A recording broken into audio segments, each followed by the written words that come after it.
Kinetics is the measure of the rates of reactions. Efficiency, frequency, and impact energy are the traits that can alter the rate. The collision theory states that the particles must collide together in order for a chemical reaction to occur. However, if you want to reach the activated complex, head-on collisions are what's best, because non-direct collisions will throw it off track. With more efficiency, the activation energy reduces, speeding up the reaction, but increasing the activation energy makes the speed a fraction.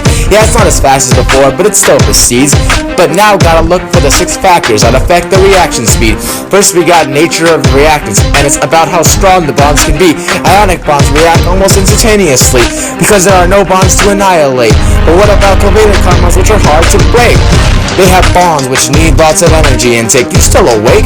We're on the cafeteria where we got surface area. Now the chefs be busy, so they swiftly stuff your steak like small pancakes, which cooks fast because they have Snodgrass. That more area allows more collision, speeding up the reaction. You put your steak on a fire that has fire, which coincidentally is a metaphor for the third factor called temperature. Increasing the temperature will speed the reaction, resulting in more kinetic energy and molecular impaction. Each molecule ain't moving around like no elderly. They be colliding more effectively, allowing them to gain activation energy sooner than if it were cooler.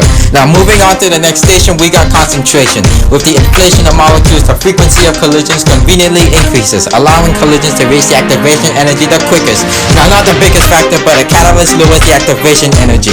Don't disregard it, the catalyst is part of the reaction synergy. Now let's jog your memory to the last factor called pressure. By forcing molecules together, it creates a larger number of precision collisions, which speeds the reaction. Now that you know about the 6 factors that affect the reaction speed, it's time we open the gates to relative rates. There are 2 ways which you can measure the rate of a reaction: the rate at which the reactants eradicate themselves, or the rate at which how fast the products create. Here's a rule that you cannot miscalculate. Reactants and products will all disintegrate and regenerate within the same time, regardless of the concentration. Consider the following reaction. It's not complicated once you located the concentration. From there, it's simple division. If you want to find how fast a substance disappears relative to another substance, look at the coefficient. As you can see, the rate of this reactant is the same as this product, and that's because the concentrations are the same. Divide the coefficient by the substance relative to it to get the rate. Here's the most important part of this chapter. Is everyone listening? You in the back there. Here comes the part where we talk about the rate law. Hey, listen up. This ain't hard. Here's how it goes. It's easy. Come on. Here's how it goes. It's simple. It goes.